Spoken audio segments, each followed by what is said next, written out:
but automatically they were not directed to me as a young person. I would hear about them, but then my parent would tell me, yeah, those are not for you. You're still young.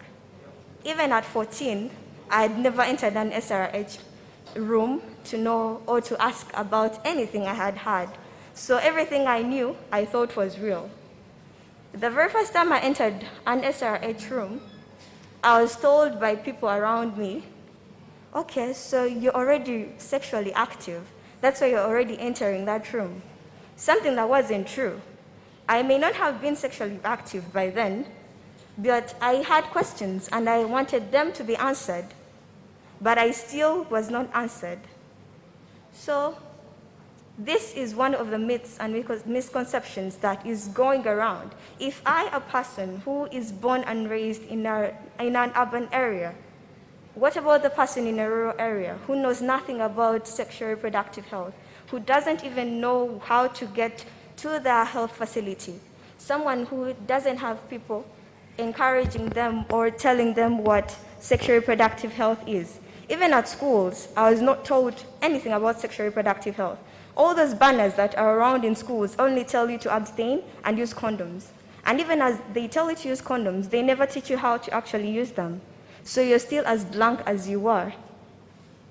In hospitals, we mainly face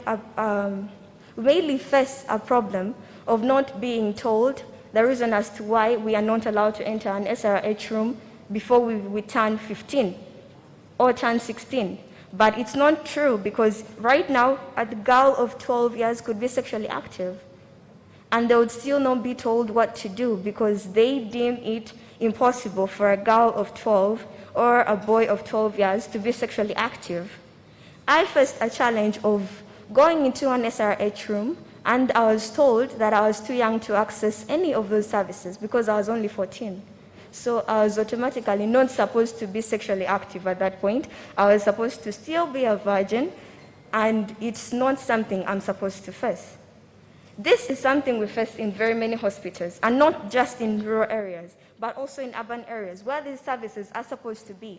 But I'm going to come to a hospital, to a facility, and I'm going to be told, pick your medicine and leave. But even when they point out that I have to get an SRH service, be it family planning, be it anything else, or counseling, I will not go there because I'm still biased about that, and I know nothing about it. Some still believe that if you use family planning methods, mainly the injectable one, you cannot contract HIV. And this is among people who live in urban areas, the areas where we think they already have the information, the areas where we think they automatically know what to do, or they are taught what to do in schools, in facilities, even by the parents. But we are taught nothing of this. This is a situation where I'm going to go to a facility and I'm going to be told I cannot access a certain service because I don't have money. And it's not because I don't have money, but it's because I was not told that these services are supposed to be paid for. What I know is that these services are supposed to be free. They are supposed to be for me and not for a 20-year-old before I'm even 20. I know I have to access these, but it's only me who knows that. Not every young person out there knows that they are supposed to get these services. Some of them don't even know why those services are there. They think it's only for the grown-ups. As we keep on moving, we're going to find that in facilities, some young people are told they cannot access these services because they are not there. And in actual sense, they are there. But it's just that the health workers who are working with them are not ready to perform any of these tasks or actually be able to speak to these young people. And even if they were able to speak to us, I wouldn't be comfortable talking to a grown-up about my reproductive health. I would feel more comfortable talking to a young person, a fellow young person, a peer, who would listen and not judge me. I was scared of entering that room because I knew I was going to be judged. I knew I was going to be looked at as though I was dirty. And that is the real truth. When you enter an SRH room or you go to someone to access such services, they'll look at you like as though you're a spoiled person, a spoiled young person in particular. They'll start saying, this is the generation where you find our kids are being spoiled by the elder ones because they think this is something normal. But in actual sense, are we supposed to be told when to have sex? No. We are supposed to embrace this right. We are supposed to feel comfortable in our own bodies, feel comfortable accessing such rights, even though it's not from a young person, even though it's from a grown-up, and not be told or feel like we are being judged for accessing such services. And I might know this, but some young person out there in a rural area doesn't know anything about this. If I grew up in an urban area and I knew nothing, what about someone who actually has no one to tell them what sexual reproductive health means? Even when they go to schools, they are told nothing. Even when I was at school, I was told nothing. And everything I knew, I heard from my peers. And most of them were myths. Most of them, most of them. And I've grown up teaching others, because I'm a peer educator as well, teaching others what I knew, and some of which I would pick from different posters around the hospital. Even the hospitals we think are highly recommended have nothing to do with SRH that they teach the young people. And that's the reality of living as a young person. You're taught nothing unless you're the one who learns it from the internet or from your friends. And even the friends you learn from, they've also learned from somewhere along the lines of the internet. So if we could break that barrier and not stereotype all hospitals that are in urban areas as favorable for young people to access such services, because they are not, most of them aren't. They don't have these services. Even those who do not embrace them, do not encourage young people to actually go for them. And in the end, they'll get pregnant, they'll have issues, they'll contract STDs, and they will not know how to face them, they will not know how to overcome them, and they will not know who to run to. Thank you very much. I remain Namanja Sherrod.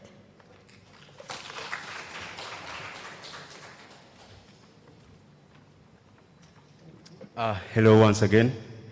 I'm here to make a communique. I'll be reading a statement made by young people following the pre-conference that was held yesterday on integration of SRHR. We, the young people, thank the conveners of the conference on SRHR integration in Uganda. A special appreciation to Ministry of Health and UNFPA, who ensured meaningful youth engagement in the young people's pre-conference as part of pre-events for this main conference. To the SRHR Alliance Uganda, Public Health Ambassadors Uganda, and fellow young people who were present yesterday, the conference was for us and we led it and shared our experiences, ideas, and aspirations in relation to SRHR. As a result, we have this statement today and appreciate this opportunity given to us to share our messages. We, the young people, believe that we are actors in realization of our potential and destiny. And as such, our voices should count.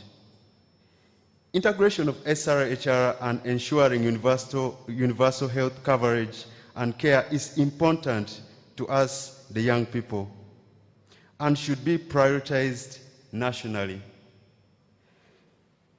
Without prioritization, adolescents and young people will continue experiencing barriers to access of integrated SRHR services due to stigma and discrimination. Commodity stockouts and negative attitudes from service providers. Yesterday we shared live experiences from our perspective on SRHR integration and also gained insights on SRHR, gender-based violence, HIV approaches in Uganda. We appreciate the efforts undertaken to create an enabling policy environment and service delivery for adolescents and young people.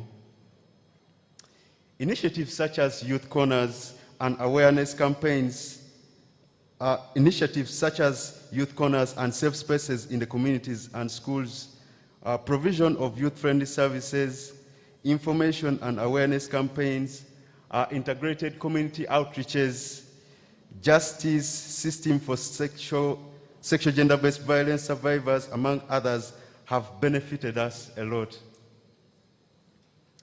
Despite these efforts and initiatives, there is more that needs to be done to ensure that integration is a reality for every young person in Uganda, regardless of who they are, where they might be, and their circumstances. We, the young people, are committed to being part of ensuring integrated services that are responsive to the unique needs of young people.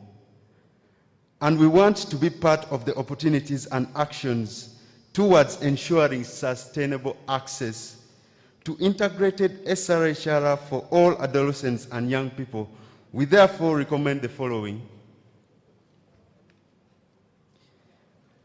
Advanced integrated health services that are delivered by trained health workers and in a youth-friendly manner that is inclusive, non-judgmental, and responds to diverse needs of young people, including young people with HIV, special needs, and young people in humanitarian settings. Focus on mental health issues among young people must be strengthened. Ensure meaningful engagement of young people at all levels in decision making so that we are empowered to make informed choices regarding our SRHR and also play a vital role in determining our destiny and making meaningful contributions with our expertise.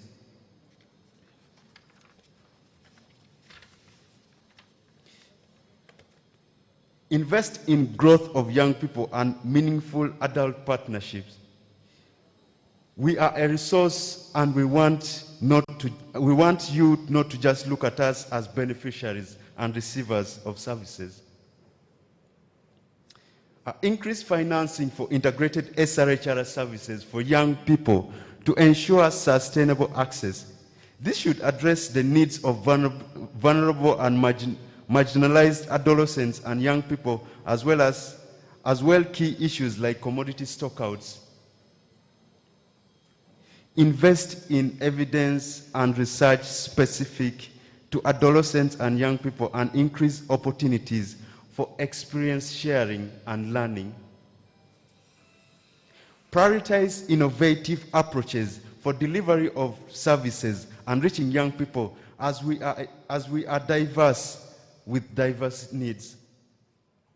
Young people both in and out of school need to be reached with accurate and age-appropriate sexuality education information, and this requires different approaches.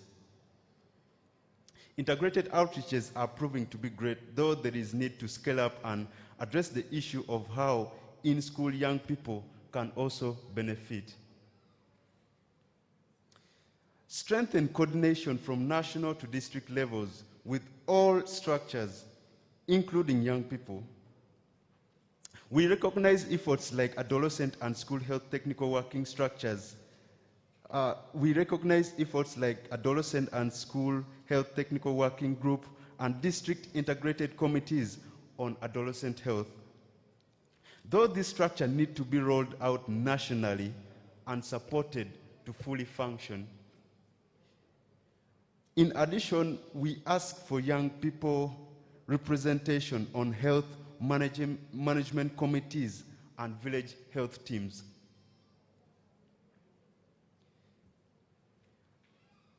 The last recommendation, address socio-cultural norms like child marriage, FGM, that negatively impact young people's health and well-being, especially SRHR, and work with communities, religious and cultural institutions to create an environment that enables young people to live a healthy life. As young people, we believe that integrating SRHR, GBV, and HIV is a fulfillment of SRHR rights of young people, which is central in development and will enable Uganda, and it will enable Uganda to achieve ICPD plus 25 commitments and SDGs, especially 3 and 5. It will increase uptake of services for all young people, including the marginalized, ensuring that no young person is left behind. This was a statement from young people, and thank you so much for giving me this platform to read it to you.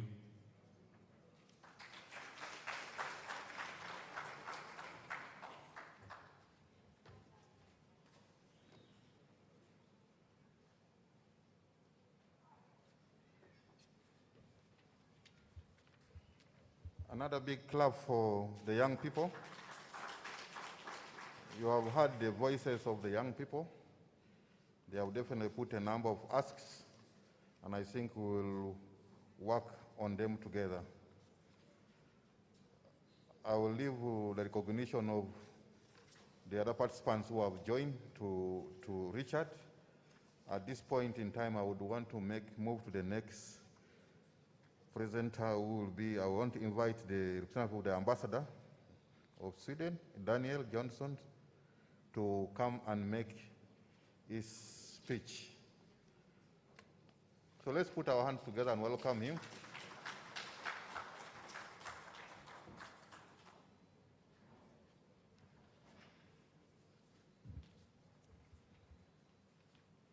Thank you.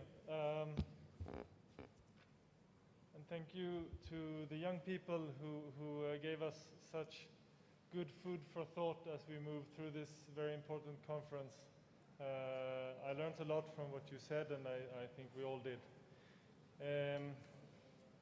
Dr. Charles Solaro, Director of Health Services, Ministry of Health, UN Resident Coordinator, Her Excellency Rosa Malango. I think we also have in the room Honorable Joyce Moriko Kaduchu, Minister of State of Primary Health Care, Mr. Alan Siebenaler, UNFPA Country Representative, representatives of the Ministry of Health, representatives of academia, and representatives of development partners, international and civil society organizations, ladies and gentlemen. I bring you warm greetings from my ambassador. I am not the ambassador yet, Mr. Per Lindgärde, who could not be with us here today due to other prior commitments. My name is Daniel Johansson Orhem. I'm the head of the political economic team at the Embassy of Sweden here in Kampala. It's an honor for me to provide opening remarks at this important national conference.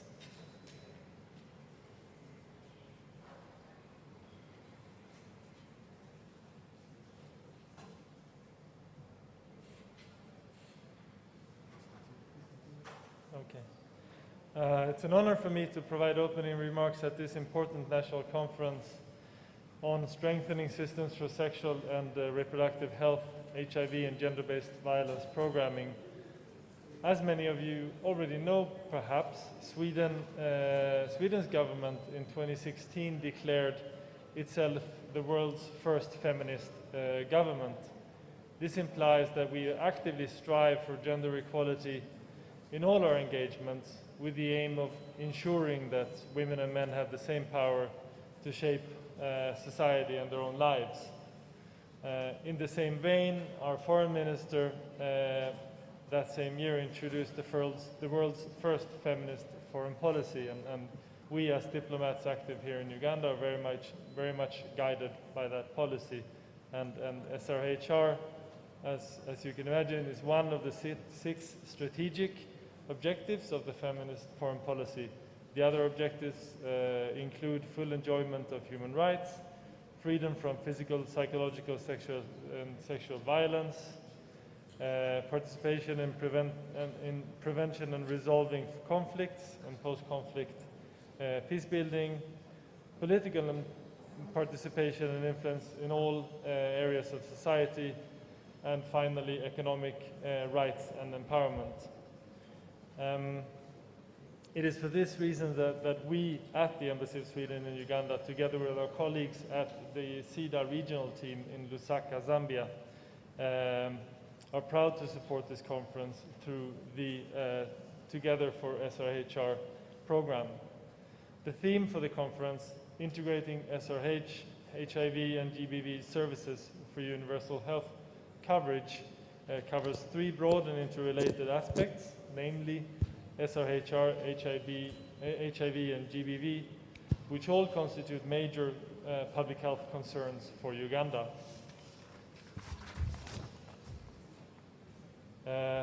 On sexual reproductive health, statistics show that Uganda has one of the highest rates of teenage pregnancies in sub-Saharan Africa, estimated at about 25%. We also know that while some of these pregnancies may be planned, most are not planned or even wanted. And girls and young women, as we just heard from the lady who presented here, have a right to their own reproductive life, their bodies and their sexuality. We can support realization of their right by increasing the understanding of SRHR in Uganda, as well as changing attitudes and practices across the generations.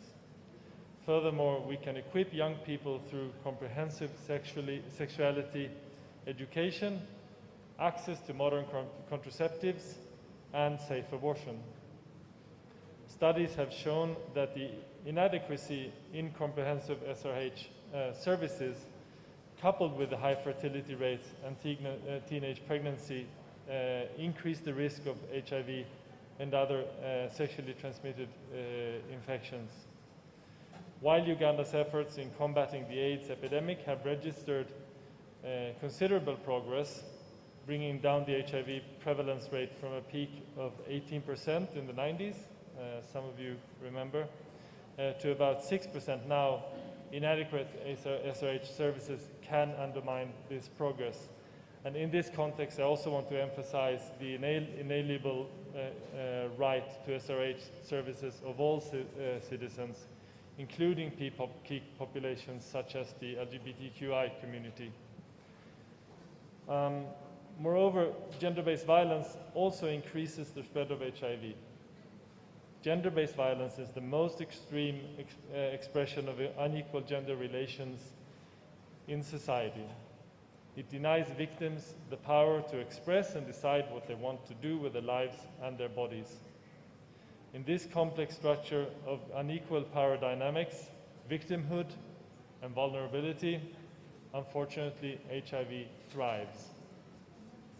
Therefore, the interrelated nature of these three public health concerns call for an integrated approach that will enable us to reach people with HIV prevention, care and treatment, and find entry points for SRHR services, and at the same time identify better strategies to manage GBV. Otherwise, if people are subjected to gender-based violence, they suffer permanent injuries as a result of pregnancy or childbirth, they become infected with HIV or other sexually transmitted diseases, or if they do not have a say about if, when and how often they want to have children, then they are deprived of the possibility to live a life in freedom, to study, to work, and to shape their own lives and contribute to the development of their society.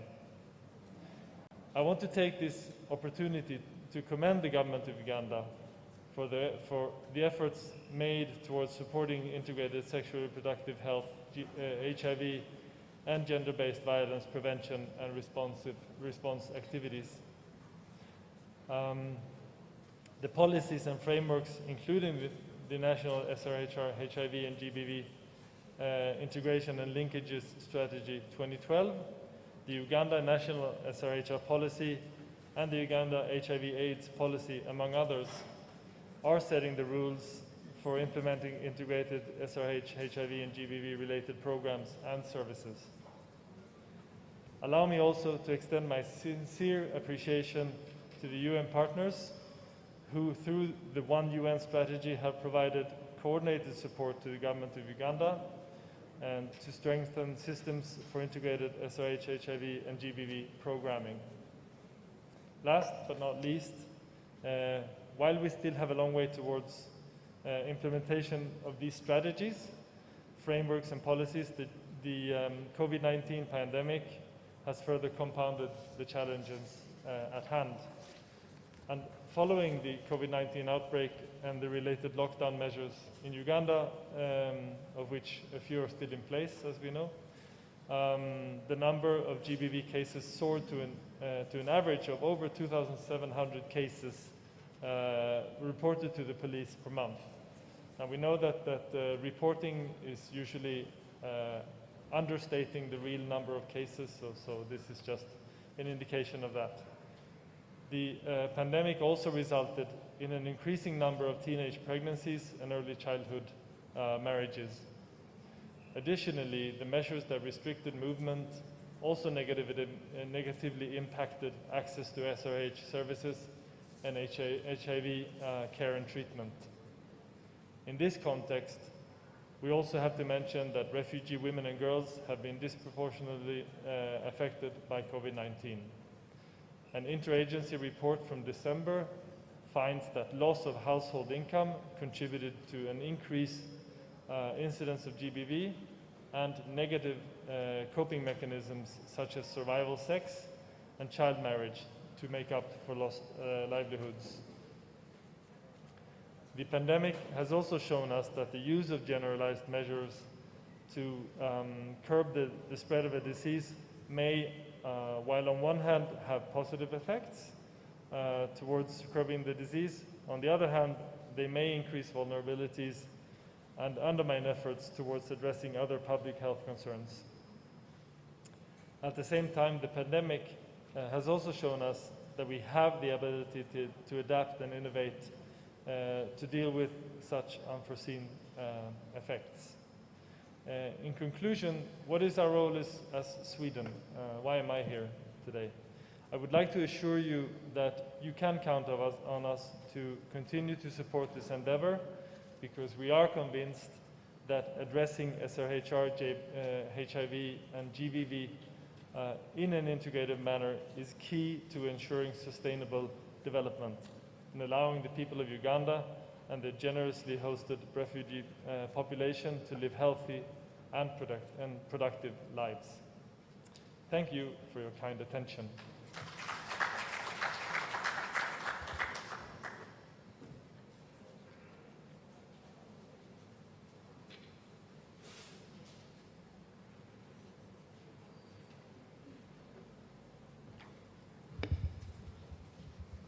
Another big hand clap for Daniel.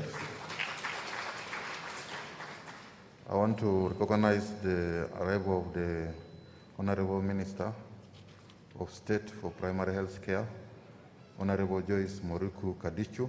You are welcome.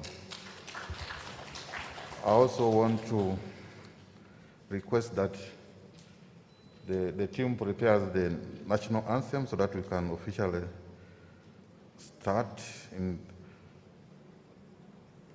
Can we be upstanding for the national anthems? Let's stand up for the national anthems.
Thank you. We can be seated. Honorable Minister, I want to welcome you to this national conference on strengthening systems for integration of sexual and reproductive health, HIV, gender-based violence, with the theme of integrating sexual and reproductive health, HIV, gender-based violence for universal coverage. My role. The key objectives, there are 3 objectives for this e-conference: to share experience from research and practice, take stock of achievements in sexual and reproductive health adaptation in context of COVID-19 and other future pandemics, and to learn from each other and agree on strategic and adaptive approaches, strategies at policy, system, and community level for an expanded action for sustainable impact at beneficiary levels. So at this point in time, I want to welcome the UN Resident Coordinator to make her speech. Rosa Malongo, you're welcome.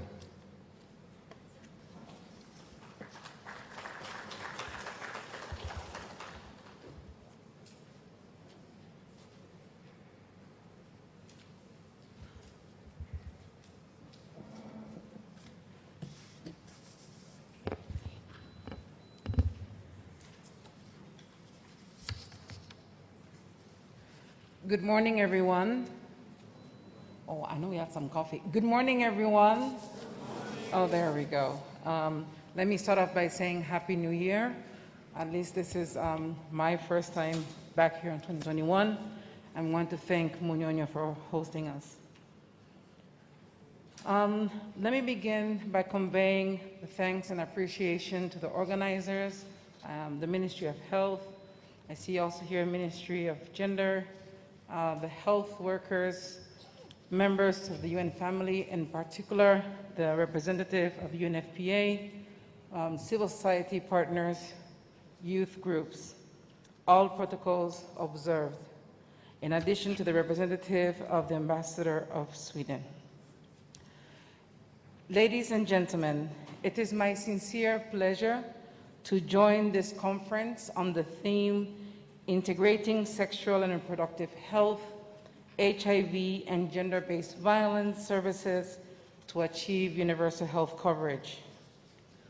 In 2012, the United Nations General Assembly endorsed a resolution on global health and foreign policy, urging countries to accelerate progress towards universal health coverage. This was informed on the commitment to ensure that everyone, everywhere, should have access to quality, affordable health care, and that this care should be treated as an essential priority for international development. In 2015, under Uganda's leadership, the UN General Assembly adopted a shared global agenda for sustainable development known as Agenda 2030, with the Sustainable Development Goals at its core. This includes the SDG 3 on health and well-being. In 2019, the UN General Assembly world leaders recommitted to achieving universal health care by 2030, the end of the 2030 Agenda. They reemphasized the right of health for everyone, and they committed to achieve universal access to sexual and reproductive health services and reproductive rights as enshrined in the 2030 Agenda and the Sustainable Development Goals. Ladies and gentlemen, Uganda is moving towards achieving universal health coverage.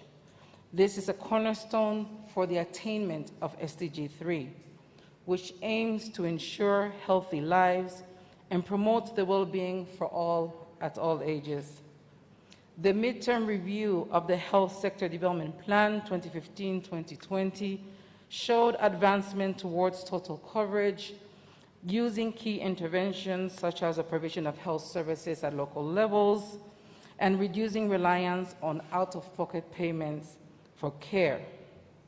However, despite this progress, a lot of work still needs to be done if we are to achieve the 4 dimensions recommended by WHO, which are as follows: availability, geographic accessibility, affordability, and acceptability. The COVID-19 pandemic has devastated communities and economies around the world, but it has also given nations opportunities to address some of the challenges they face. One of those challenges is the urgent need for universal health coverage in Uganda. If we are to achieve this, there would be affordable, high-quality services. This would lead to better health for everyone, including women and children. And we would have a Ugandan citizenship and a workforce that is healthier, more educated, and better able to contribute productively to the economy.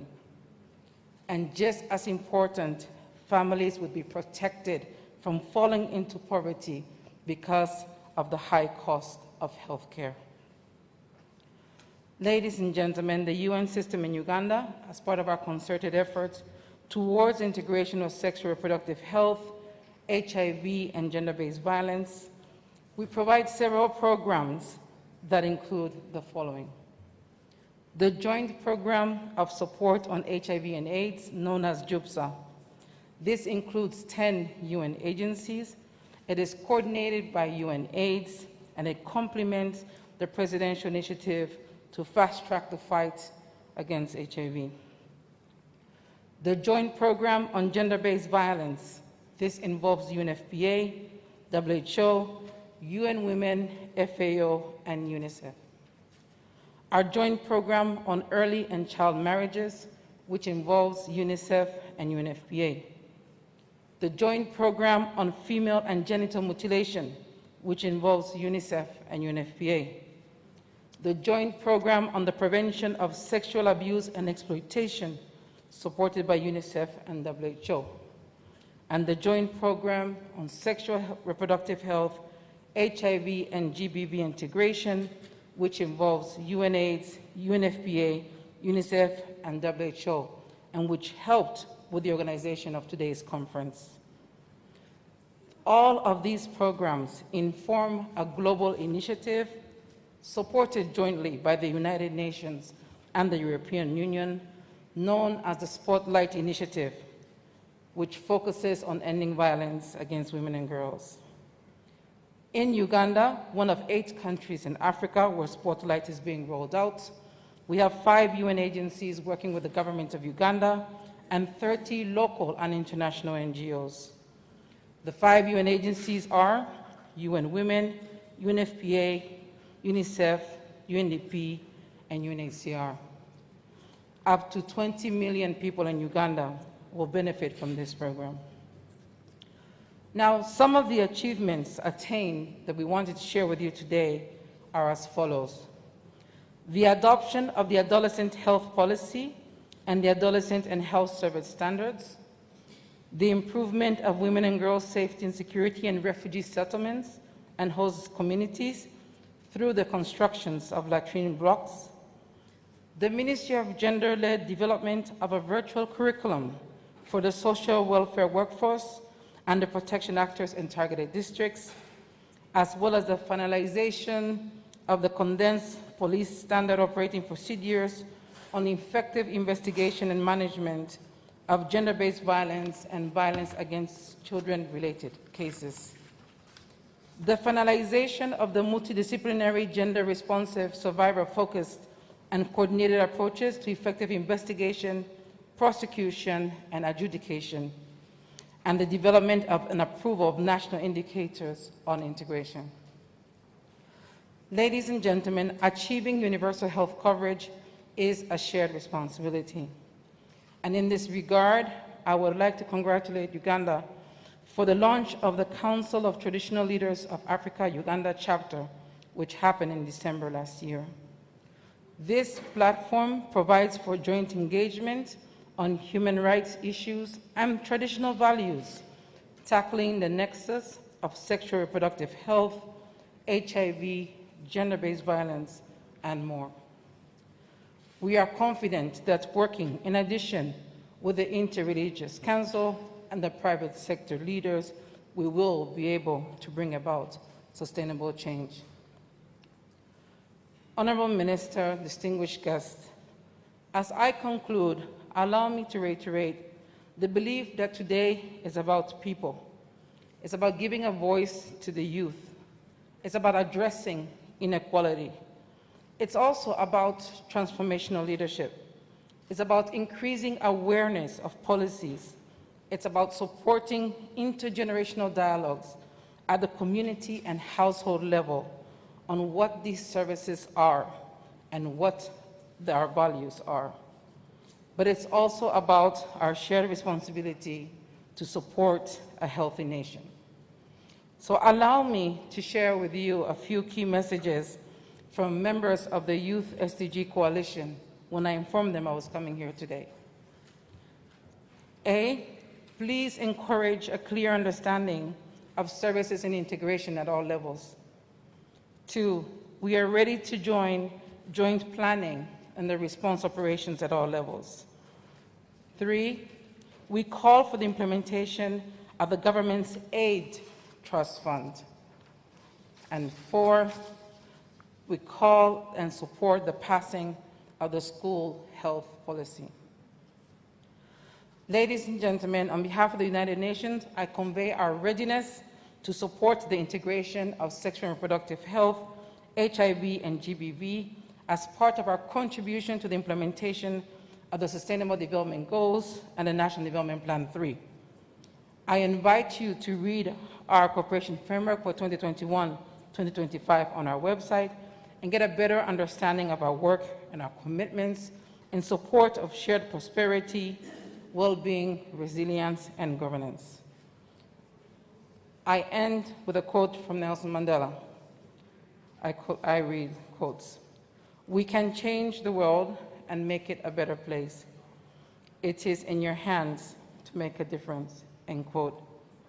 I invite all of us to join hands so that we can make a difference, not just for the youth, but for Uganda society and its journey to attain sustainable development. Thank you for your attention.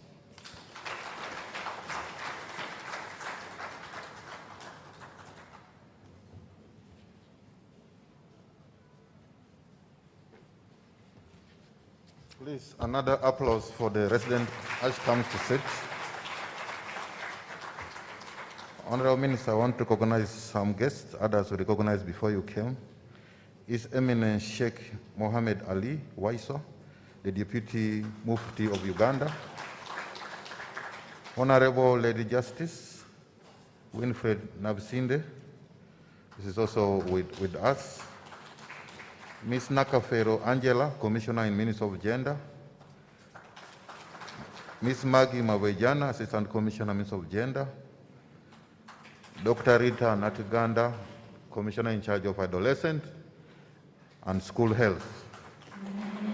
Honorable Minister, before you make your speech, it will be prudent that you listen to the keynote address, which is going to be presented by Professor Freddie Sengomba from Makerere University School of Public Health, on why it's important and what are the implications of integrated programming and service delivery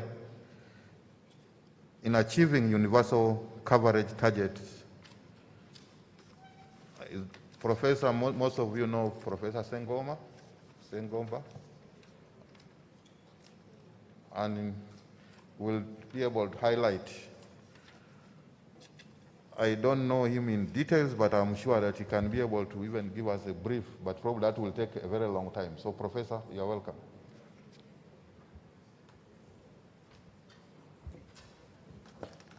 Thank you very much, Director.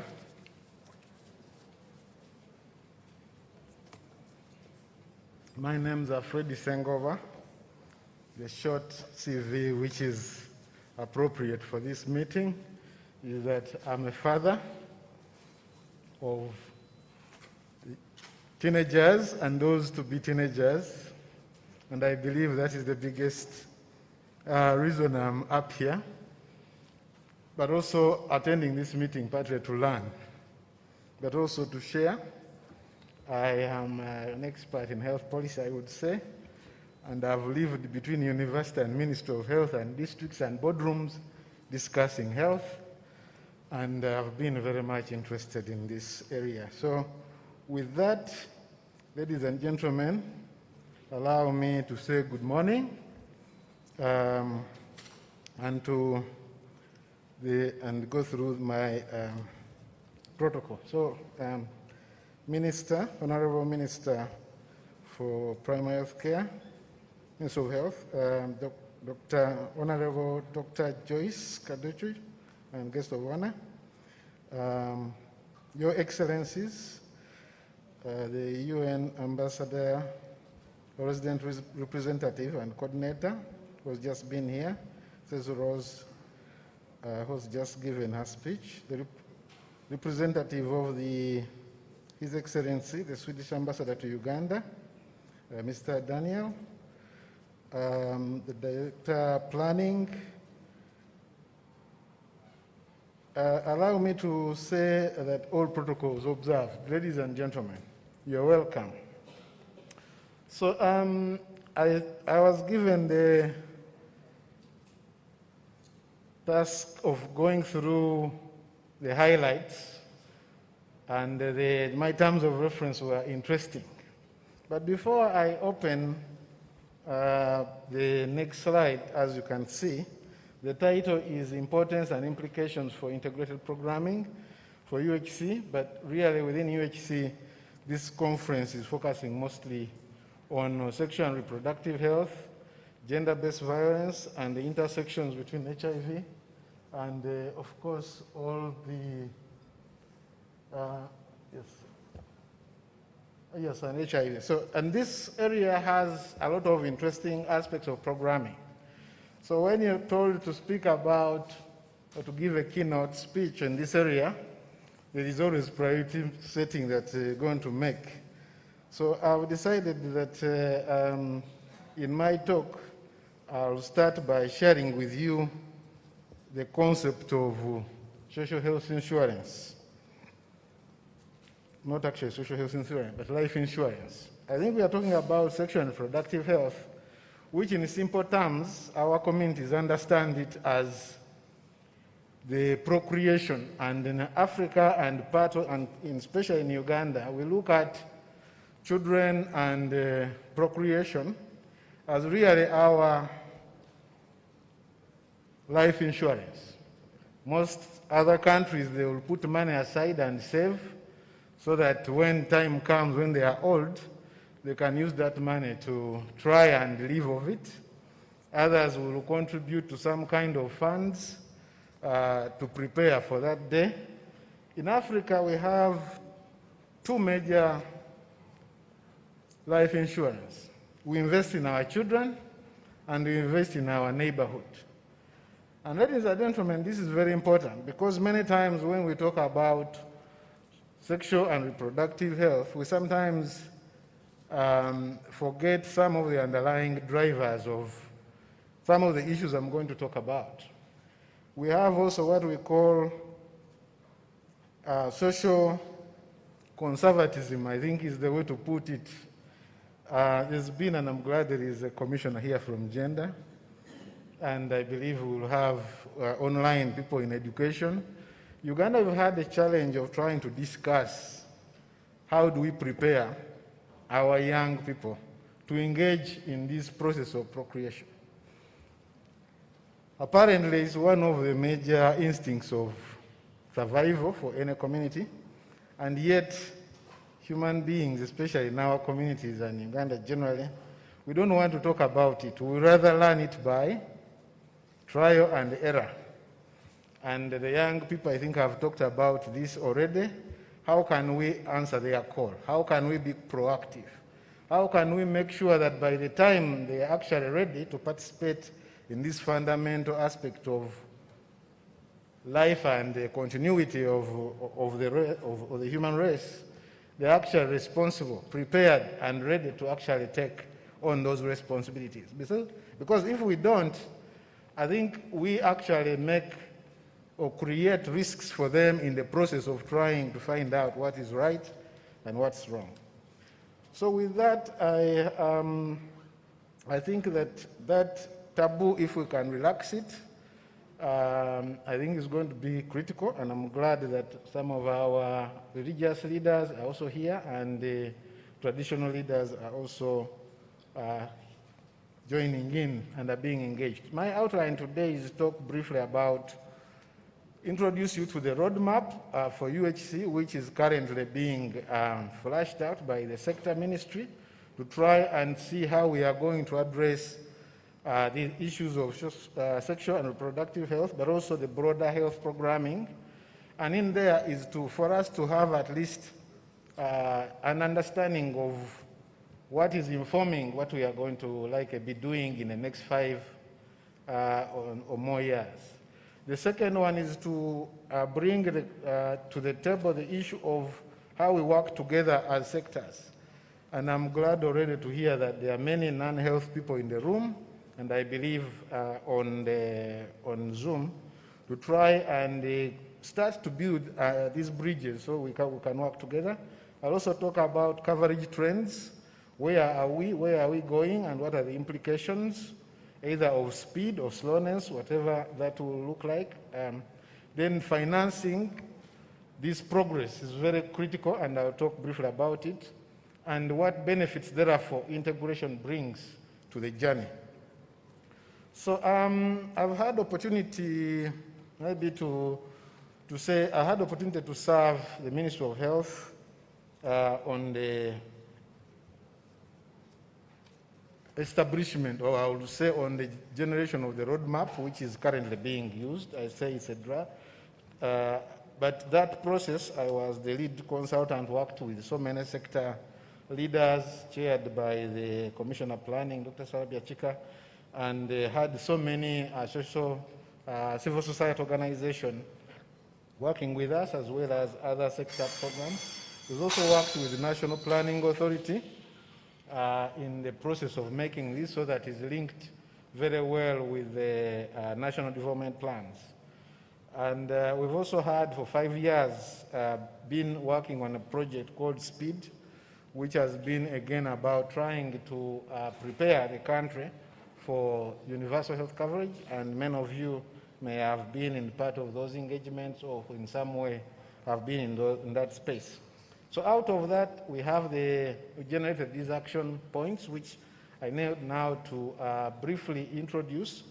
So one of the policy actions which are underlying the roadmap for universal health coverage for the country is about leveraging government-wide programs to mitigate health determinants.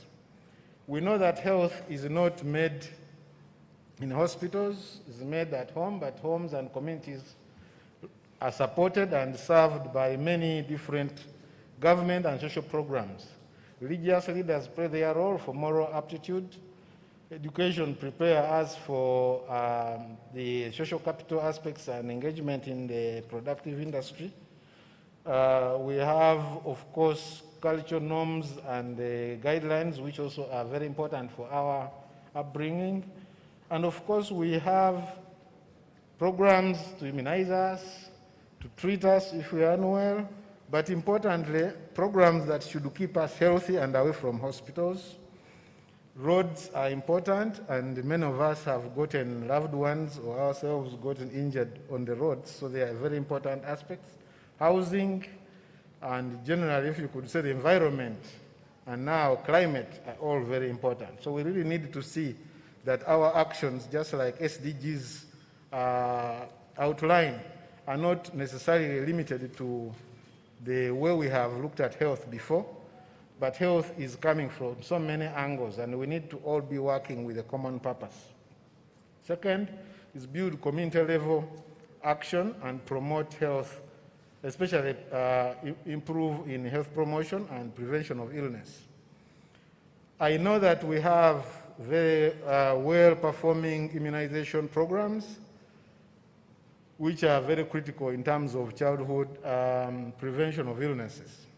Beyond that, if you look at the annual sector report, you will see that community programs are always showing red Uganda map is already showing red, which means it is not performing very well beyond the intervention of immunization, meaning that when it comes to other community level actions to prevent and improve health, we need to do more. And this is being, this particular aspect of sexual and reproductive health apparently is a community aspect. If you don't reach the community, I don't think that you will be able to see what needs to be done. And I'll share briefly an experience. Every time I go home, children are now not in school because of COVID, but I slope down towards my house. There is a place which is always a bit dark. I see these young people there in the evening, and I start asking myself, by the time the school opens, how many of these young people have lost their path to development, to developing themselves? And I think very many are going actually to lose their path to education just because of the community level arrangements, because we don't even stop and say, you guys, what are you doing in the dark? Go home. Sometimes you can do it, but sometimes it's not something you can do. But we need to pay attention to how community level actions are being implemented, and particularly how they are helping young people to not lose opportunity, but rather develop themselves and take advantage of development opportunities as they come. Second, the third point here is about quality of the essential services. Many of you know that we are really working very hard to fix this, and I must say we are actually doing a good job, but the fundamentals sometimes are all not there. So despite a lot of efforts in this place, and I see a lot of new buildings being commissioned, I see new protocols being introduced, we are trying to recruit more, but there are some fundamentals we've not done, and I think we need to pay attention to those so that we can improve the medicines, we can improve the workforce. The population is growing faster than we can provide for them. So how do we ensure that we are working in tandem? The population grows every year by almost 1 million children, but those who take care of children and take care of pregnant mothers, the midwives, literally are not growing by even 0.5%, because we have almost ceilings that have been around for 20 years and they have not been lifted. That tells you how slow we are in terms of being in tandem with the needs, especially if we improve quality. We need that area. The other fourth area is about financial risk protection. Clearly, as a developing country, we don't have enough money, and we are very grateful for the assistance we get from external aid. Challenges, as we know, we have actually cultivated big dependence. And many times we hear these days the word transition means that donors are trying to say, can the country step up and take care of its responsibilities more and more? And right now there are a lot of plans, ideally, to try and see that we, as a country, improve domestic resources to support health and support all other determinants of health that I talked about. So as health, we want more money for health, but now we also want to advocate for money to go to other sectors where health can be improved. And that is, I think, a double jeopardy sometimes if you are a health advocate, to say, please also give some money to education because they need to educate our children to be sexually responsible, and put on board the program of school health and be able to counsel children about what sex education is about. If we don't do that, I don't think we'll have done a good job, because we may not be able to get all the problems sorted. So that is going to remain a big issue, but we need to ensure that government is putting more and more money in human capital development. But before I move off that, there is also a concern which has emerged, and I'm sure we shall have colleagues from National Planning Authority, that the way health has been combined with 5 other major sectors, education, gender, water, I don't know if I've forgotten another. When you combine them and look collectively at how much money those 4 or 5 sectors are getting, you realize that these are big lift sectors. In other words, they take care of millions and millions of people, and yet the allocations are going down. which may not be a good way to improve in this space. We want to have NCDs taken care of. We want to have high-level cancer care. We want to have specialized hospitals, and one of them is next to my office, is a specialized hospital for women and children. But we also struggle to how can we be able to meet high-end care as well as ensure coverage for lower-end care. And it's not very easy for a poor man to do all these at the same time. And this is where sometimes we ask, and this is the policy action trying to say, can we gradually try to increase the services, but also mindful that if we do not actually sequence them well, we can fail everything. And there is that thing called thinning out. When you have a small budget and you have to cover each and everything, the chances are that eventually what you offer is not even half a loaf, but very thin across everything. And we need to pay attention to that as we try to expand. The 6th point here, or policy action, is decentralization. We know that the mandate for service delivery is given to local governments, but how local governments are financed, resourced, supported, has gradually deteriorated. I do a lot of work with decentralized governments, and I listen to their needs. Many times you find the word improvisation is very high. The word people off budget is very high. People going into the community without the district knowing. Fragmentation, duplication.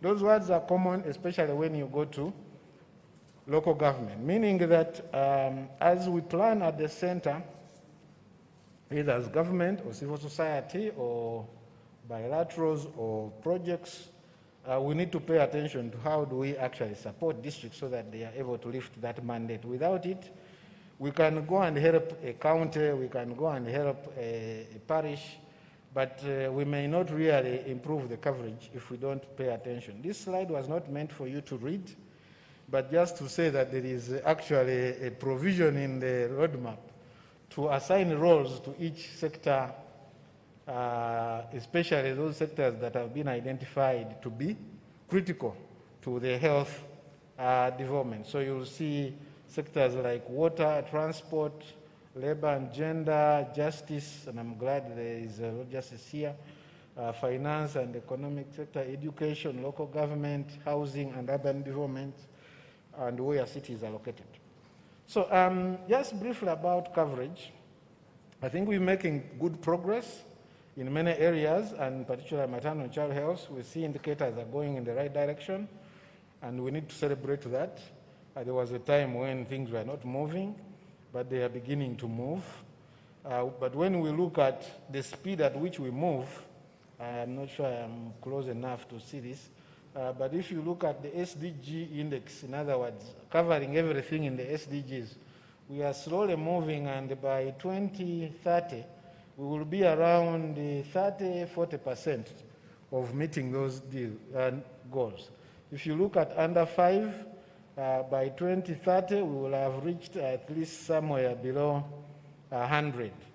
And under 5 mortality rates there. If you are looking at prevalence of child stunting, again, you can see we are moving in the right direction, but very slowly. How can we add speed to these indices? Because if we are to achieve coverage, we really need to not just be in the right direction, but also speed up. And that is where the message, I think, that those slides give us. The other aspect to look at what I've just said is if you look at 1990 and the coverage index for Uganda, this is coming out of a report that was published 2 years ago. It shows that from 1990 to 2010, the rate of growth of increasing coverage was 1.6% per year, meaning we are moving so slow. The rate of increase from 2010 to 2019 is 3%. We've increased somehow. We nearly doubled the speed, but still we are at 3% per year. With that, it will take us probably about, those of you who can do simple math, it might take us about 45 years to get to 100%. So we really needed to be faster than the way we are doing business currently. This is another aspect which is very important to our development. If we are to develop, apparently we have to see how to manage the fertility of Ugandans. There used to be a minister in the sector who used to celebrate that Uganda is what? He used to use the word which is the tourism motto is what? Can somebody remind me what it is? Uganda is gifted by nature, is it? Something like that? That wherever you throw a seed, it grows. So when it comes to sexual and reproductive health, everywhere you throw a seed, it grows. Now, that may be a blessing, but it's also in some situation a curse. If you grow all the seeds and you can't really take care of them, they start getting stunted, they fight for the sun or for the food. So we also need to manage the population very seriously, ladies and gentlemen, to see that if we make the economy grow, how many people are going to share? If you grow by 10%, how many more people are around new to share that 10%? If that number is more than the money you've made in addition, then you are not going to make progress. The more you grow, the more mouth you bring to feed on it, somehow you stay the same. And that is critical. This is how that message is translated into population structure. Currently, our population structure is like the one on your right side. But if we are to really start saving and become growing faster, we need to see that the population at the base becomes less, meaning that more people are going into productive years as male and female, and they are having less and less dependents so that they can save money. When they save, they can invest. When they invest, they create jobs. When they create jobs, the economy grows, the funds and taxes grow, the health investments and financing also grow. And I think that is critical if we are to see development as stated in the National Planning Authority. In a national plan, it's called National Development Plan. I will not state this because this has already been said a lot, but what is important here is what I've put down there. The actionable areas that we really need to work on these aspects. We need to pay attention to the issues of right, social conservatism, and the impediments that come out of it. We are seeing a lot of missed opportunities, people not getting educated, exclusions from services, because as the young lady who was here was saying, say, what are you doing here? Or there is stereotype. The moment you show in the clinic, it means you are sexually active. It might stop people who are coming for information. The intergenerational poverty that is there, the more children you have, you can't save, you can't educate them, you pass that also to them because they also can't go to school and be able to get empowered. So if we are to break the poverty trap, we also need to ensure that these areas are relaxed, expand social spaces for sexual and reproductive health education, awareness and surveillance, especially of gender-based violence, engage in effective norms, engage for effective norms at school, religious and tradition, and negotiate these, have interaction. Let us be able to talk to our traditional religious leaders, but also communities generally, to see how do we break these taboos. I sometimes listen to radio. There's a program that talks about, it's supposed to be sexual education information for adults. It is on radio 88.2 is what? When I try to listen, yes, they speak my mother language, but I actually fail to understand what they are saying. Because when it comes to these matters of how to call a part of the body or the interactions of people, the language being used there is very difficult. Sometimes you think they are speaking things in engineering, yet they are talking things that should be happening in the bedroom. So sometimes it's very hard even for people to actually engage in understandable discourse, even when they intend to do good. Briefly, also to share with you, this is international, because BBC had a program, I think 3 months ago, which was somebody visited Rwanda to again explore how cultural construction of sex is made in Rwanda. and they aired the program. And many people called in the Sunday later to talk to the editor. There's a program, talk to the editor. And they were complaining, how can you put such a program on BBC? Yeah? It scandalized our children and us who are listening together. And so you can see people are not yet ready to have discussions, especially around this space. And it's an area we need to pay attention. The other one is enforcement. I think we need to work with the justice, law, and order sector, because many of these issues, when they show up in a police or in whatever, there is a sense to ignore them, and somehow they discourage going forward. So briefly, again, to indicate that urban health is going to be key, and there are many issues there. But another way of looking at the population pyramid we talked about is to, I don't know if I can't point because you are all in different areas, but the point I wanted to make is simply that when you look at the children coming into going to graduate in sexuality in the next 10 years, is a big group. Those that are there are also starting their families, and of course there are those who are getting off but also have effects that we need to take care of. Men take longer being productive, so up to 65 they are still very active. We need also to take care of that. But the whole issue is that there's a big population that is coming into reproductive age group. So this area of sexual and reproductive health is going to become bigger in the short term before it becomes less. How are we preparing ourselves to cope? And that itself requires serious planning, and financing therefore becomes important. If you look at this slide, I don't have my computer here with me, but this is a costing of services, which unfortunately this here is, oh sorry. The first one was looking at malaria treatment, HCTs that we need for the, if we are to achieve 100% coverage, how much we should spend on malaria, how much we should be spending on ART, how much we should be spending on, now I can't read very well. But this was the budget for that year. But these are the costs we would have incurred if we were to go 100%. What that means that one program here, which I think is maternal health, will have wiped away all of the budget if we were 100%. Meaning that the money we have currently, if we are looking at coverage, we are really in a serious predicament. Because one program area, if scaled up to 100%, the rest have to stop. And that, I think, is the message. Money may not be the main issue, but how do we integrate? How do we share and pull together what we have? These are local government transfers, and this is work from ODI. What you see that over time, it has been increasing on the other graph, which is on my right. It's been increasing. But because the costs of doing business have also been increasing, in real terms, the money has lost value. It looks it's going down.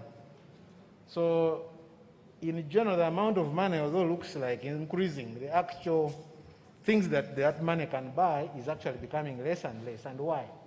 Partly is we are going into high-cost interventions. We have taken on board specialist care, higher-level protocols, medicines that cost more. And all this means that the money is no longer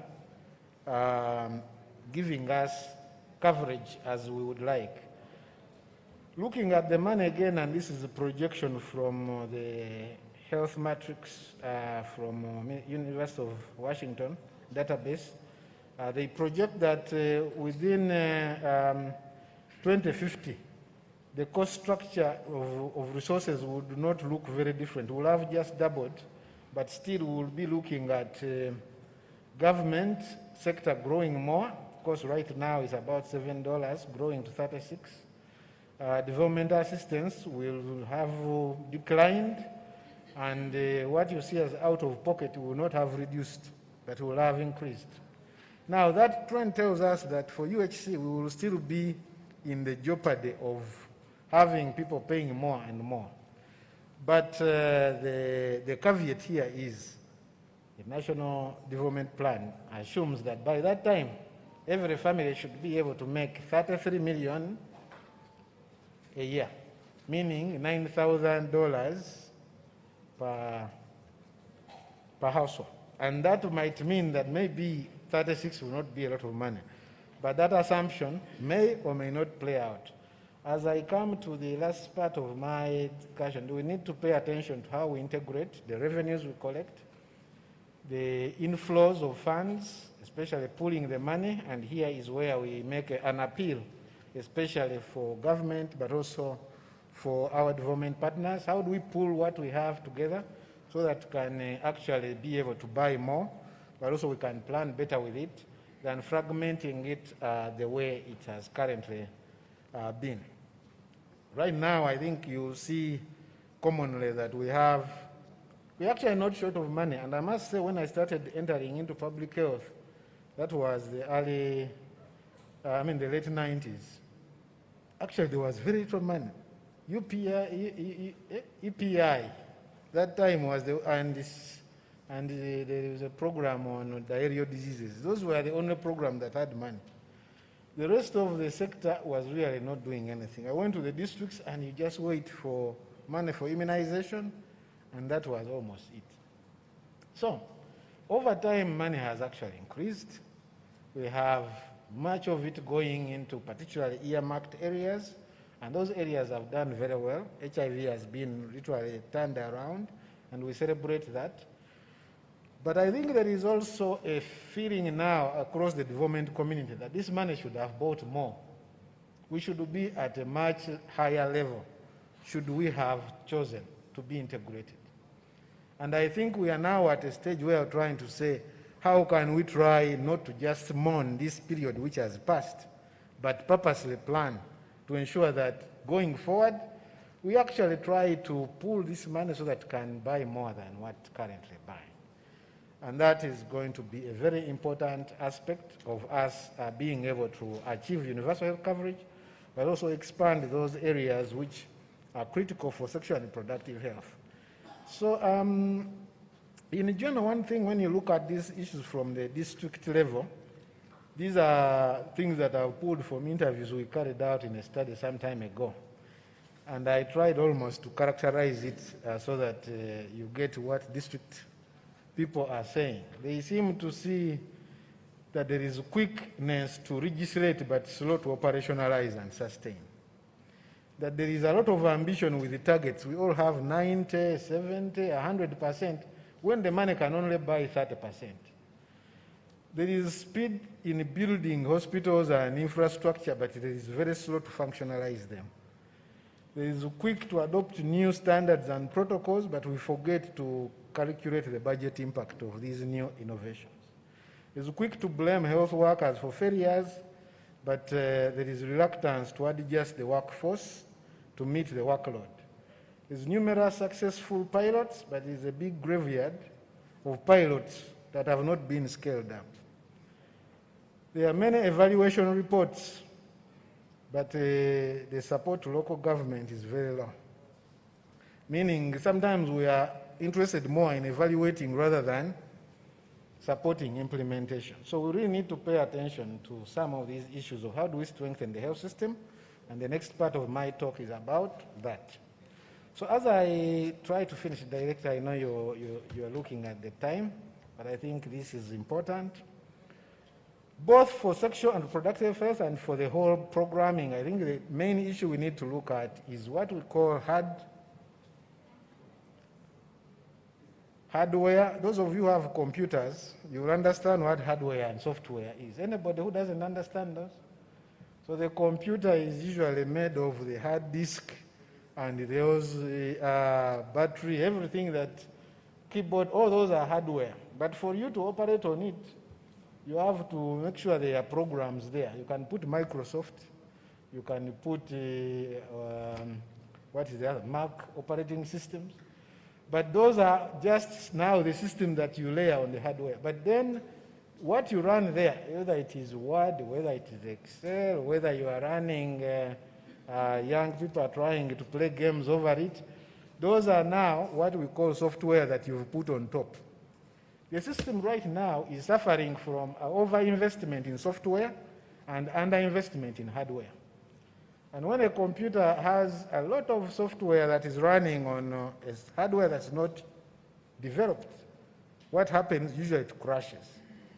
I'm really very happy to note that even with COVID, the system, our hardware has not crashed. But there is all signs that if we continue this way, we continue to top software on top of the same uninvested hardware, we may crash. So we really need to see that we build those systems and the hardware parts so that you don't only have the top layers, which you see there, more numerous, but the bottom is really not. The other aspect which is important for systems planning is we need to be community-centered. Other people say we should be people-centered or family-centered. If we plan from there, I think many of these issues of sexual and reproductive health will be addressed. We've planned to think about the facility and facility-based planning. Chances are we'll forget those issues that happen in the community that the facility cannot fix. As we know, our people in the facility may not really think about what is happening today about adolescents in the community. No. They are thinking of who is going to come and the medicine they are going to give them and what sickness they may have. So these that are not called sicknesses, things like teenage pregnancies, things like early marriages, things like gender-based violence, they may not think about them. But if we plan the community, those things will actually be more eminent and they will be addressed. So we really need to pay attention to the community as we plan, and the community, we are not there alone. We have health, we have community health workers, we have women groups and other civil society, we have religious leaders, we have schools, we have all kinds of development agencies, which all need to be brought to this space. Within the facility, we also need to integrate. Do we have the proper patient-provider interactions? Do we have the skill sets we need? Are the supplies, tools, clinical governance, service organization, cost and affordability addressed? And we need to manage at district level the dependencies we have, the resources, how they come, the internal management, the organizational capacity, all needs to be addressed. We also need to invest upstream to ensure that we have the broader issues that should help district and national level to function, and this is borrowing from the health systems building blocks. But what is important is how they interact. So I brought all of those four together. So we cannot just work in one area and think the other area will just adapt. We have to pay attention to the community at the bottom because that's where the impacts are. We need to also think of those that are likely to be helping the delivery of services there, the organization of services, district, national, but broadly also the entire system blocks. If we do not invest holistically and integrate across these, chances we may actually not get where we are supposed to be. As I wind up, I want to leave you with this statement from our Honorable Prime Minister not so long ago. He was talking in, I think it was Imperial Royale, and his concern then was that somehow we need to pay attention to how we plan and how we plan to sustain. Because coverage is not about trying to improve indicators here today and show tomorrow that you've made a difference. It is how that difference sustains over time. And this, his statement was, many effective programs come and within 5 years, they close. Sustainability is crucial. The mechanisms for winning countries of aid programs should be more clear, or else these programs should not start and give false hope to the communities. Now, this may look like he's talking about aid programs, but also aid program, government give money to government, to local government as aid. It's also true for government themselves. The program we start that can't be sustained is also false hope. We've had programs say, but our children were this girl was immunized against cancer, but this one has not. What happened? She's now eligible to also be immunized. And then we tell them, oh, you know what, we had an opportunity. This funder came with some money and we were able to start, we changed the policy. But unfortunately, you have to wait until we get another batch. This is not to bash the minister, and the director is looking at me here. nervously, but to say that at a sense we need to really see how do we sustain progress and improve on it and not lose steam. If the issue is that we are slow, we really need to catch up. And catch up is not the issue. How do we sustain the improvement so that we are able to demonstrate beyond the short term that these actually are programs that are going to help our people. Lastly, and I think this is partly to say, when we are together or in unity, there is strength. And when we say unity, I think unity comes from integration. If we continue to work together, if we can pull the funds that come together, if we can collaborate across sectors, if we can improve the interdependence across local government, across communities, across national level and our development partners, I believe all of these speak to integration, and if we more integrate, I believe the more we'll be strong and the more we'll be able to be prepared for the journey to achieve universal health coverage, both for the entire health sector, but also for sexual and reproductive health, HIV and GBV. Thank you for listening to me. I'm sorry for taking long.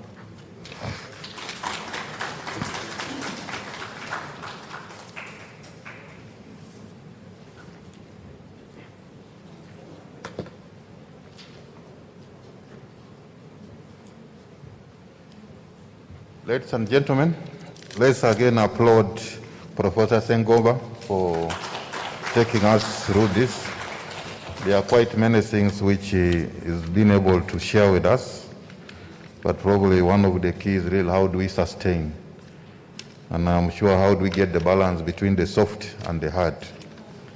We are going to the last part of the morning program, which is the official opening, but before the minister comes here, I would want to request some members to come up front. I'm told we have to utilize these seats in front. I want to welcome the young people, the two representatives of the young people to come in front. Also invite the UN coordinator to come in front, the UNFPA country rep also to come and sit. Take their seats in front here before the minister officially comes to open. So the young people, James Ochena and your colleague, Namayanja, can you please come in front? Alain, Rosa Malango,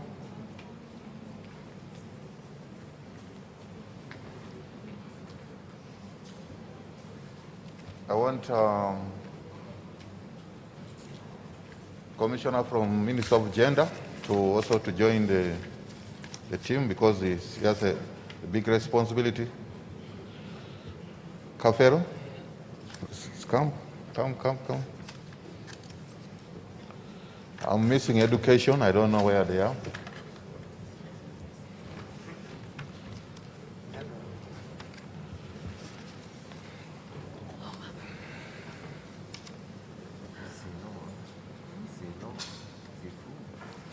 So, Honorable Minister, it's now really my pleasure to invite you to officially open this conference on sexual and reproductive health, HIV and gender-based programming.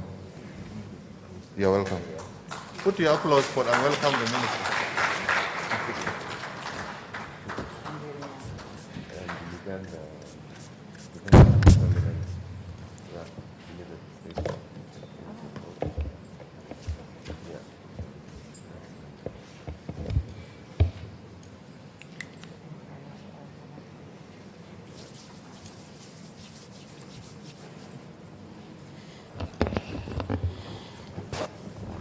The UN Resident Coordinator, Your Excellency, Madame Rose, the UNFPA Country Representative,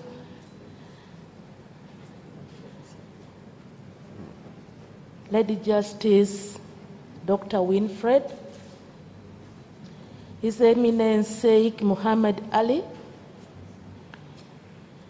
the Commissioner From the Ministry of Gender, Labor and Social Development, Madam Angela and your colleague, the Assistant Commissioner, the Commissioner from Ministry of Health, not to forget the Director General, ably represented by the Director Clinical Health Services, all the technical staff from the Ministry of Health in your respective capacities, all technical staff from Ministry of Education, Ministry of Gender, Labor, Social Development, and other government departments, our distinguished keynote presenter, the representatives of the young people who are here with us in your respectable capacities, the media fraternity, all invited guests, both those following the session, virtual and physical present here, ladies and gentlemen. Allow me first of all to wish you all a very happy new year. This is a new year that we are holding this very important conference, and I wish to congratulate all of you upon coming back from the recently concluded general elections. And allow me on the same note to congratulate all those who have participated in the just recently concluded election. On that note, I congratulate His Excellency the President. I congratulate all those who won the elections, including our own ministers. And I bring you greetings from our Minister, Dr. Jane Ruth Acheng, the Minister of General Duty, Honorable Robina Nabanja, and of course myself. On behalf of Government of Uganda, allow me delegates to take this opportunity to once again to welcome all of you to this very first national e-conference on sexual and reproductive health, HIV and gender-based violence that has been organized by the Ministry of Health, other ministries, especially Gender, Labor, Social Development, Education, and our key health development partners in this new COVID era, which we call normal new era that has caused by COVID pandemic. Allow me, ladies and gentlemen, to thank the organizers of this e-conference for appreciating the current condition of COVID-19 pandemic and working out modalities that has enabled us so far to ensure that this e-conference has been organized in such a huge manner that has brought partners far and wide to come together, share experiences, share knowledges, chart a way forward, and to see how best we can improve healthcare service delivery together, most especially for the young people. Thank you, organizers. The theme of this conference today is integrating sexual reproductive health, HIV, and gender-based violence for attaining universal health coverage. My role. This is a call to action for all stakeholders at various levels. This is a call for everybody, whether you are in the policy-making arena, you are a manager, or you are at a service delivery point. The call is made to you, and the call is made today and right now. The theme clearly demands us as duty bearers to do more and ensure integration of health service delivery, integration of health service delivery at all levels. This platform, like this conference, provides a unique opportunity for all of us as stakeholders. This opportunity is where we share, we synthesize scientific information, and all is aimed at improving healthcare service delivery for our people.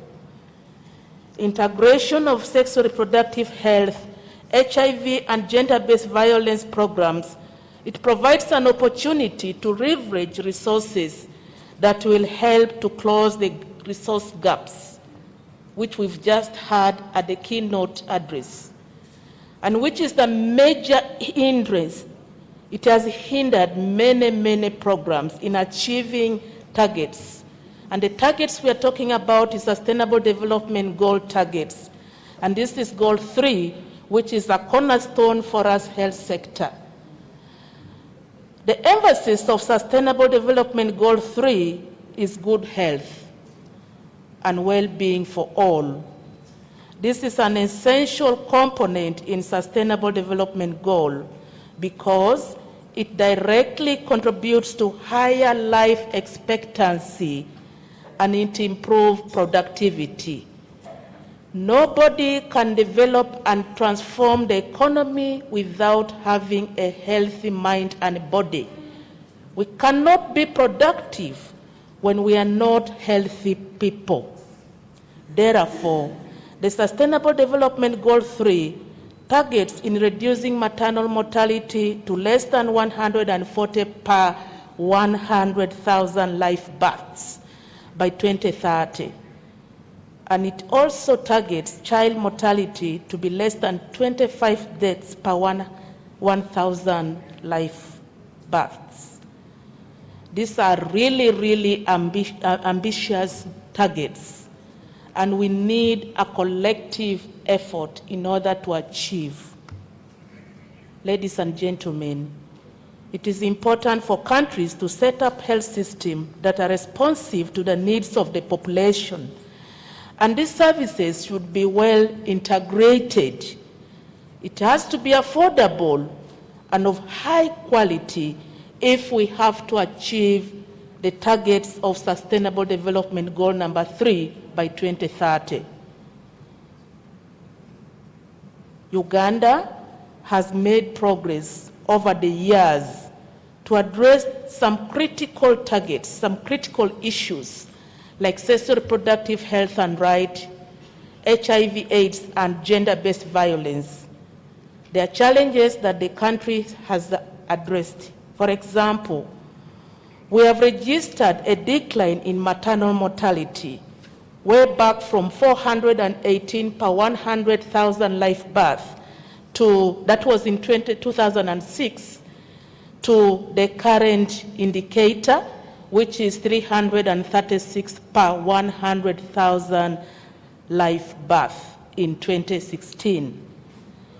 We have also made progress as a country in increasing the modern family planning prevalence for married people, especially the married women, from 25% to the current rate at 39%. We also made progress in reduction in HIV new infections, and we have increased access to adolescent and young people healthcare services by establishing adolescent-friendly healthcare service corners at most of our health facilities.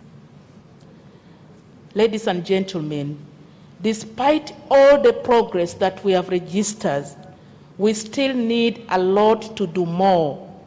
We still need to address the critical issues of teenage pregnancy, which still stands at 25% according to Uganda Demographic Health Survey report of 2016. We still have high early marriages. In the northern part of the country, it stands at 59%, while at West Nile, it stands at 50%. This is still unacceptable rates. Maternal and newborn mortality, unmet need for family planning, high prevalence of gender-based violence and STI among vulnerable groups like adolescent refugees and persons with disability. These are still lots of challenges that needs us to put a lot of emphasis, a lot of collective responsibility for us to address. We are also aware that attaining of international and national health goals and universal health coverage is greatly dependent on successful implementation of accessible high-quality health programs such as reproductive health, HIV/AIDS, and gender-based violence programs. However, implementing programs to address sexual reproductive health, HIV, and gender-based violence needs of the community are fully accessible and integrated. We can only do this when we have these programs managed in an integrated manner. This continues to be a critical challenge at national level, at district level, at service delivery points. We all need to act and fully support the efforts towards fully integrated healthcare service delivery. As Ministry of Health, I want to pledge a total commitment towards providing stewardship. We are committed in provision of technical guidance and a policy that is environmental friendly and adolescent friendly that will enable us to deliver services of high quality, services of reproductive health, HIV, and gender-based violence. We are also committed as Ministry of Health to ensure that sexual reproductive health, HIV, and gender-based violence priorities are put in the National Health Plan. And we want to ensure that these are prioritized in the health sector strategic plan that we are aligned to the National Development Plan and Uganda Vision 2040.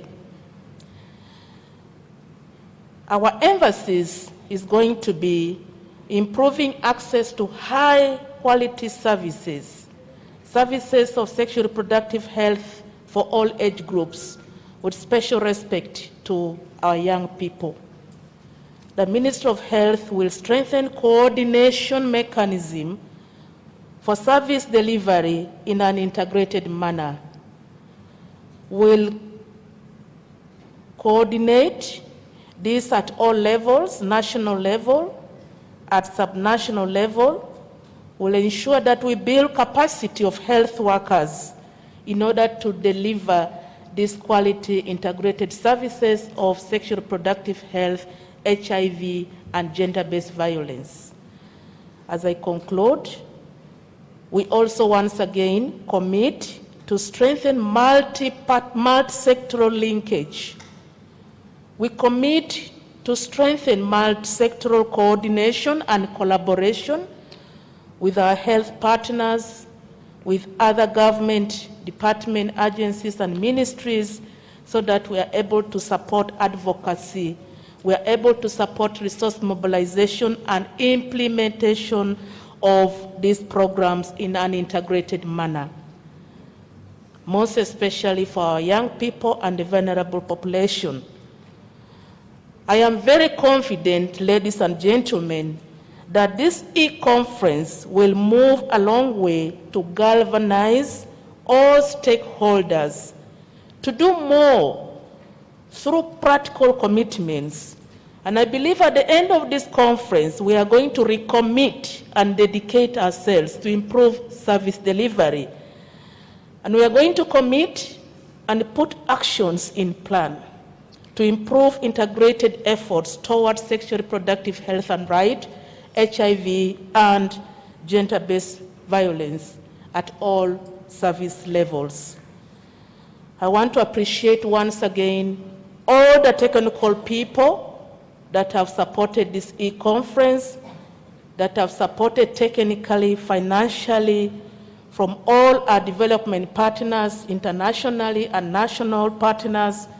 My special thanks goes to Your Excellency, Madame Rose. I want to appreciate all your effort. I want to thank you so much for always being able and handy for such services for our people. Allow me in a special way also to thank UNFPA, that is well represented by the country representative here. UNICEF has always been there, a good friend to us. I appreciate World Health Organization, FHI 360. I want to thank USAID Rights family. I want to thank the Ministry of ICT and National Guidance. Special thanks to the Ministry of Gender, Labor, Social Development, the Ministry of Education, and all other sectors that have really played key role to ensure that everybody is here to participate actively in this e-conference. The technical team from the Ministry of Health and other ministries, we are very grateful for your commitment. The media fraternity, you've always been there for the young people. You spoke for the young people and ensure the young people are there in this decision making and they're there in service delivery. And I want to thank the young people.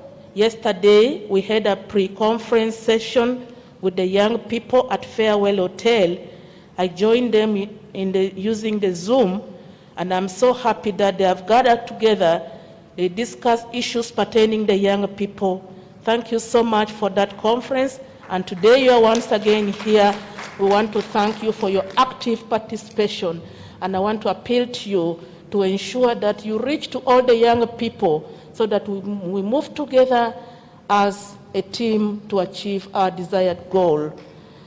In a special way, let me thank the service providers, the healthcare providers. They are not here with us, but wherever you are, we want to thank you for what you've done for our country. We want to appreciate your services. Thank you, healthcare workers, wherever you are. I also want to thank the key speaker, the keynote speaker, and I want to thank all the conference organizers, and all those who are going to present papers in this conference. I believe at the end of it all the recommendations, all the suggestions will be well taken by the ministry and to see how best we can put together a way forward and put committed action plan for this conference. Before I conclude, coronavirus is real. Wherever you are, speak about COVID-19 to our people. Speak about ways of protecting our people. Speak about following the SOPs so that we ensure our people really take maximum precaution and preventive measures in observing the SOPs. Lastly, let me re-echo what Madame Rose has just mentioned, that we all have a responsibility to bring a difference that can cause positive change in our society. So let everybody rise up. And you know that you have a key role to play if we have to succeed in this integration of sexual reproductive health rights, HIV, and gender-based violence. Together we can make it. I therefore take this honor to officially declare the first e-conference on sexual reproductive health, HIV, gender-based violence integration officially open for God and my country.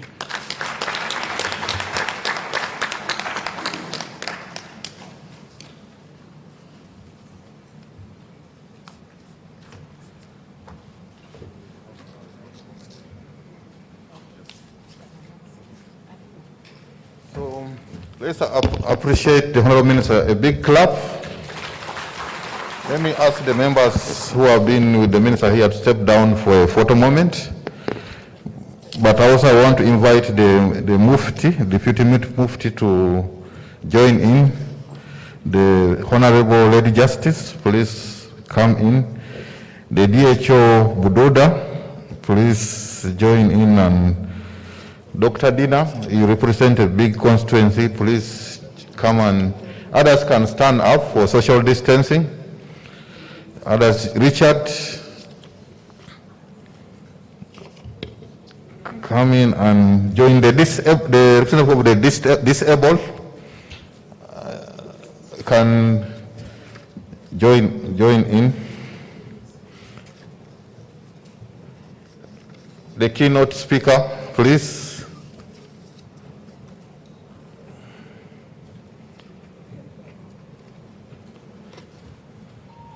And let me also invite myself.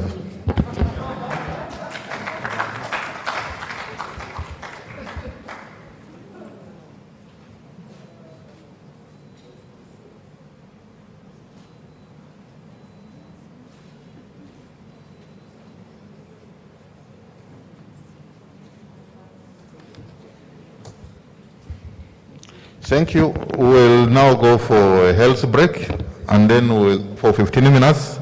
Then we shall come back for the breakaway sessions. I want to applaud all of you for this morning session.